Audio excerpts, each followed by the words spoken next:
জয় গৌর জয় নিতাই।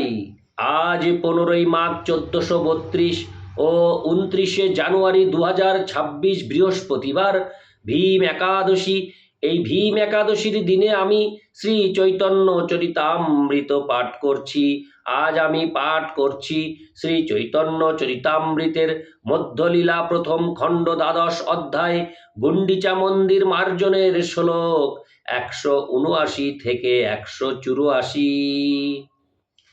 হরে কৃষ্ণ কৃষ্ণ কৃষ্ণ হরে হরে, হরে রাম রাম রাম হরে হরে।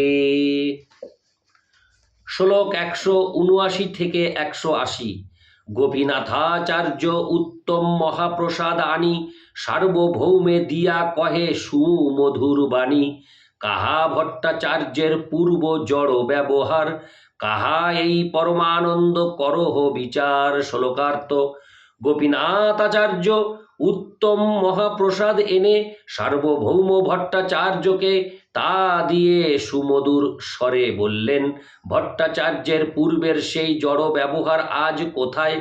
আজ তিনি কিভাবে পরমানন্দ আস্বাদন করছেন তা বিচার করে দেখো। তাৎপর্য: সার্বভৌম ভট্টাচার্য পূর্বে স্বার্থ ব্রাহ্মণ ছিলেন, অর্থাৎ তিনি জড় স্তরে অত্যন্ত নিষ্ঠা ভরে বৈদিক নির্দেশগুলি পালন করতেন। প্রাকৃত জড় বিশ্বাস পোষণ করায় তার মহাপ্রসাদে গোবিন্দ নামে ও বৈষ্ণবে শ্রদ্ধা ছিল না।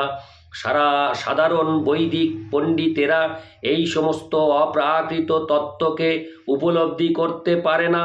অধিকাংশ পণ্ডিতদেরই বৈদান্তিক বলা হয়। তথাকথিত বৈদান্তিকেরা মনে করে যে পরম তত্ত্ব নিরাকার এবং নির্বিশেষ। তারা মনে করে যে যার যে ধরনের জন্ম হয়েছে, মৃত্যুর পর জন্মান্তর ছাড়া সেই বর্ণ পরিবর্তন করা যায় না। স্বার্থ ব্রাহ্মণেরা বিশ্বাস করে না যে মহাপ্রসাদ চিন্ময় বস্তু এবং কোনো জড় কলুষতা স্পর্শ করতে পারে না।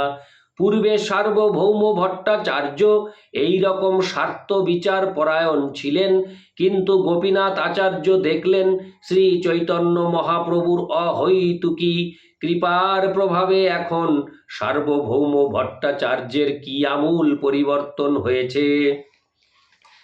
পরিবর্তিত হয়ে সার্বভৌম ভট্টাচার্য বৈষ্ণবদের সঙ্গে মহাপ্রসাদ সেবা করছেন এবং শ্রী চৈতন্য মহাপ্রভুর পাশে বসার সৌভাগ্য অর্জন করেছেন।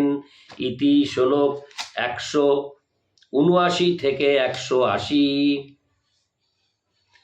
শ্লোক 181।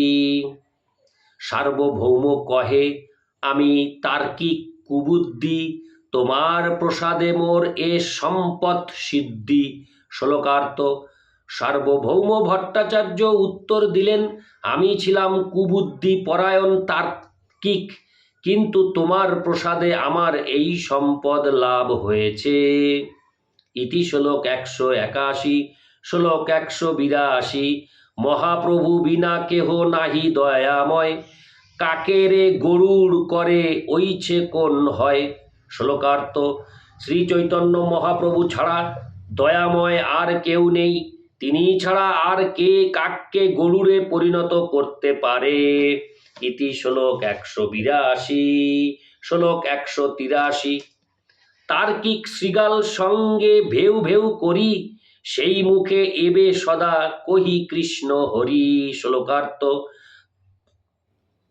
তার্কিক শৃগালদের সঙ্গে আমি ভেউ ভেউ করতাম, আজ সেই মুখে নিরন্তর কৃষ্ণ নাম এবং হরিনাম কীর্তন করছি। ইতি শ্লোক 81। হরে কৃষ্ণ। ইতি শ্লোক 83।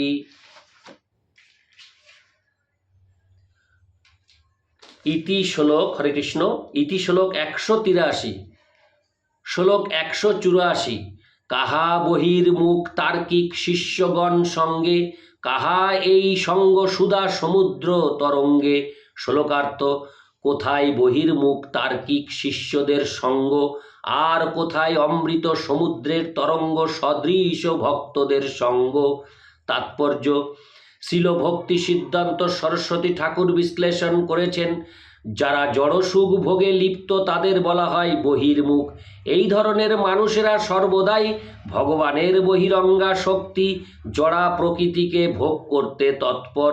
বহিরঙ্গা প্রকৃতির আকর্ষণে জীব সবসময় শ্রীকৃষ্ণের সঙ্গে তাদের অন্তরঙ্গ সম্পর্কের কথা ভুলে যায়।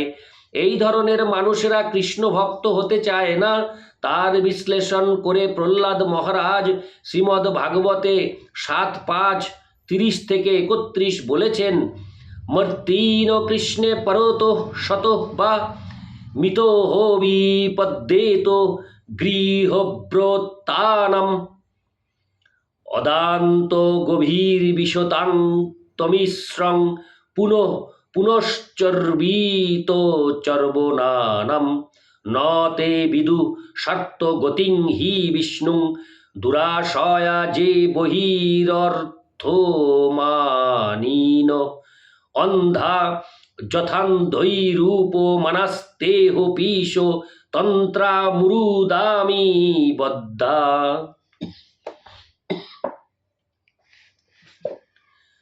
জড় দেহ, জড় জগৎ এবং জড় সুখ ভোগের প্রতি অত্যন্ত আসক্ত জড়বাদীরা তাদের জড় ইন্দ্রিয়গুলিকে সংযত করতে পারে না।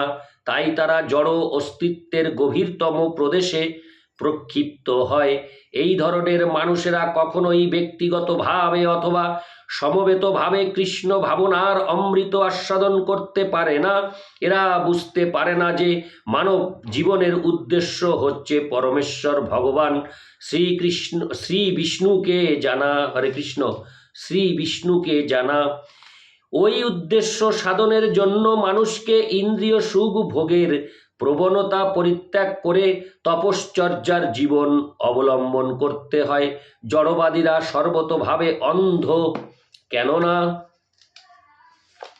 হরে কৃষ্ণ তারা সর্বদা কতগুলি মূঢ় অন্ধের দ্বারা পরিচালিত হচ্ছে। জড়বাদীরা মনে করে যে তাদের যা ইচ্ছা তা করার স্বাধীনতা রয়েছে। তারা জানে না যে তারা প্রকৃতির কঠোর নিয়মে সর্বদা নিয়ন্ত্রিত, এবং তারা এও জানে না যে তাদের জন্ম জন্মান্তরে এক দেহ থেকে আর এক দেহে দেহান্তরিত হয়ে এই জড় জগতে নিরন্তর দুঃখ দুর্দশা ভোগ করতে হবে। এই ধরনের নির্বোধ মূর্খেরা কতকগুলি মূর্খ নেতার ইন্দ্রিয় সুখ ভোগের প্রতিশ্রুতিতে আকৃষ্ট হয়। তারা বুঝতে পারে না কৃষ্ণ ভক্তির অর্থ কি। চিদাকাশের বাহিরে এই জড় জগৎ। মূর্খ জড়বাদীরা এই জড় আকাশের পরিধি অনুমান করতে পারে না। সুতরাং চিদাকাশ সম্বন্ধে তারা কিভাবে জানতে পারবে? জড়বাদীরা কেবল তাদের অশান্ত ইন্দ্রিয়ের উপর বিশ্বাস করে এবং শাস্ত্রের নির্দেশ তারা মানতে চায় না। বৈদিক সভ্যতাকে শাস্ত্রের মাধ্যমে দর্শন করার নির্দেশ দেওয়া হয়েছে। এই দর্শনকে বলা হয় শাস্ত্র চক্ষুর মাধ্যমে দর্শন। তার ফলে জড়জগৎ এবং চিৎ জগতের পার্থক্য হৃদয়ঙ্গম করা যায়। কিন্তু কেউ যদি এই নির্দেশের অবহেলা করে তাহলে তার পক্ষে চিৎ জগতের অস্তিত্ব সম্বন্ধে অবগত হওয়া সম্ভব নয়। জড়বাদীরা যেহেতু তাদের চিন্ময় স্বরূপ বিস্মৃত হয়েছে, তাই তারা জড় জগৎকে সর্বে সর্বা বলে মনে করে। তাই তাদের বলা হয় বহিমুখ। ইতি শ্লোক 184। হরি কৃষ্ণ হরে কৃষ্ণ কৃষ্ণ কৃষ্ণ হরে